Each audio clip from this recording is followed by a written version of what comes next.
राधे राधे प्यारे भक्तों, सज्जनों, आज हम एक बहुत ही महत्वपूर्ण विषय पर मनन करेंगे।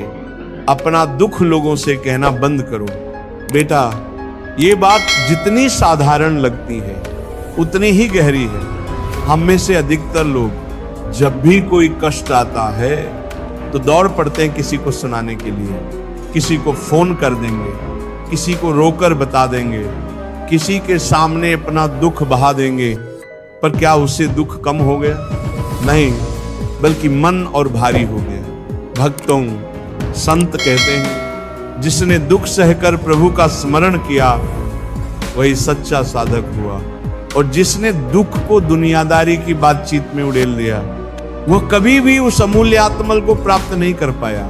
देखो बच्चा, जब तुम किसी से अपने दुख कहते हो तो 3 नुकसान होते हैं। पहला, सामने वाला तुम्हारा दुख सुनकर खुश भी हो सकता है। इस दुनिया में सब तुम्हारे हितैषी नहीं है। कुछ तो ऐसे होते हैं जो तुम्हारी तकलीफ में भीतर से मुस्कुरा रहे होते हैं। दूसरा, जब तुम बार बार किसी से अपनी परेशानी कहते हो तो वह व्यक्ति तुम्हें कमजोर मानने लगता है। भले ऊपर से कुछ ना कहे, लेकिन भीतर से सोचता है, अरे इसका मन बड़ा कमजोर है, ये तो हर बात पर टूट जाता है। और तीसरा, हर बार दुख कहने से वो बात तुम्हारे मन में और गहरी बैठ जाती है। तुम्हें लगेगा कि कह देने से हल्का हो गया, पर सच्चाई ये है कि बार बार बोलने से वो पीड़ा स्थायी रूप से तुम्हारी चेतना में बस जाती है। संत तुकाराम जी महाराज कहते थे, जब मन दुखी हो तो उसे नाम में समर्पित कर दो। बोलने से हल्का नहीं होगा, रोने से नहीं बुझेगा, केवल राम नाम से ही शांति मिलेगी।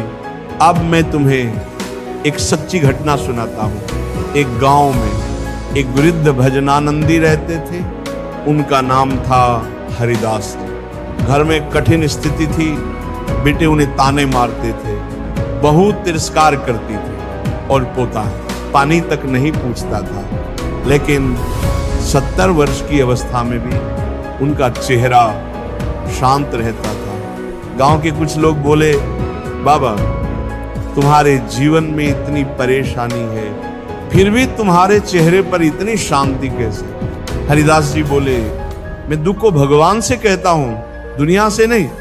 जब तक लोगों से कहता था दुख बढ़ता था, लेकिन जब प्रभु के सामने आंसू बहाए तो भीतर हल्का हो गया। प्रेमी आत्माओं, इसलिए कभी भी अपने दुख का मेला मत लगाना। हर किसी को मत बताना कि तुम क्या झेल रहे हो। जिनसे कहना है वो तो केवल 2 हैं, एक भगवान, दूसरे तुम्हारा सच्चा गुरु। बाकी सबसे कहना अपने ही दुख का व्यापार करना है। एक साधक ने एक बार पूछा, महाराज, अगर मन में दुख हो और कोई सुनने वाला ना हो तो क्या करें? महाराज जी ने कहा, रात को चुपचाप बैठकर भगवान से कह दो, हे नाथ, सब तेरे चरणों में समर्पित है।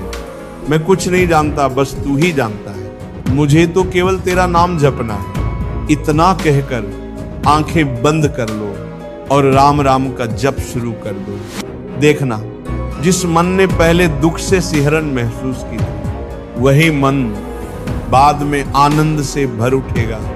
भजन प्रेमियों, अगर तुम चाहते हो कि मन मजबूत हो तो नाम जप को अपना सहारा बनाओ। लोगों को अपनी तकलीफें सुनाने से कुछ नहीं, बल्कि उनकी दृष्टि में तुम गिर जाओगे, और फिर एक दिन वही लोग तुम्हारा मजाक भी बनाएंगे। अब एक और उदाहरण सुनो। एक महिला हर दिन अपनी पड़ोसन को अपने पति के बारे में शिकायत करती थी। वो गुस्सा करता है, वो मेरी इज्जत नहीं करता, घर का खर्च नहीं देता। एक दिन वही पड़ोसन उसी की बातों को दूसरे लोगों में चटकारे लेकर सुना रही थी। उसी महिला की निंदा हो रही थी। तब उस स्त्री को समझ आया, मैंने अपना दुख गलत व्यक्ति को बताया। अब मेरी पीठ पीछे मेरा मजाक बन रहा है। प्यारे भक्तों, हर कोई तुम्हारी भावना को नहीं समझ सकता, हर कोई तुम्हारी पीड़ा को नहीं महसूस कर सकता। इसलिए सबसे अच्छा उपाय है, अपने कष्टों को नाम में विसर्जित कर दो। नाम ही तुम्हारा सच्चा मित्र है, नाम ही तुम्हारा मनोवैद्य है, नाम ही वह संगी है जो तुम्हें दुनिया के कांटों से निकालकर प्रभु की गोद में बैठा देगा। साधक जनों, जब श्री राम वनवास गए थे तो क्या उन्होंने दुख का रोना रोया? नहीं, उन्होंने प्रभु की इच्छा मानकर उसे अपना सौभाग्य माना। सीता माता ने भी किसी से शिकायत नहीं की। ना लक्ष्मण जी ने कहा मुझे क्यों वन भेजा, क्योंकि वो जानते थे जो कुछ होता है वह प्रभु की लीला है। हमें उसे सहर्ष स्वीकार करना है, ना कि रो रो कर सबको बताना है। भक्तों, आज भी बहुत से लोग कहते हैं मैं अकेला हूं, कोई सुनता नहीं, जीवन बोझ लग रहा है। तो बेटा, मैं तुम्हें स्पष्ट कहता हूं, नाम जप में लग जाओ, नाम के साथ रो, नाम के साथ हंसो, नाम के साथ जियो। फिर देखना, किसी को कहने की जरूरत ही नहीं पड़ेगी। तुम्हारा मन इतना हल्का हो जाएगा कि दूसरों को सांत्वना लगोगे। और हाँ, कभी कभी कुछ लोग सिर्फ सहानुभूति पाने के लिए दुख सुनाते हैं। यह आदत सबसे घातक है, यह आत्मा को दुर्बल बनाती है। कृपया इस आदत को आज से त्याग दो। संत कबीर कहते हैं, न कहो तो मन घटे नहीं, कहो तो जग हासे। राम नाम बस साध लो, बाकी सब असली रस बिसरे। भाई बहनों, अब समय आ गया है कि तुम नाम को अपने दुखों का एकमात्र साथी बना लो। यदि किसी दिन बहुत दुखी हो जाओ तो एकांत में बैठकर बस इतना कहो, हे प्रभु, मैं तेरे चरणों में अपने जीवन की हर तकलीफ समर्पित करता हूँ। मुझे संसार से नहीं, तुझसे सहारा चाहिए। मैं अब किसी से कुछ नहीं कहूँगा, केवल तेरा नाम लूंगा, तेरे स्मरण में जीऊंगा।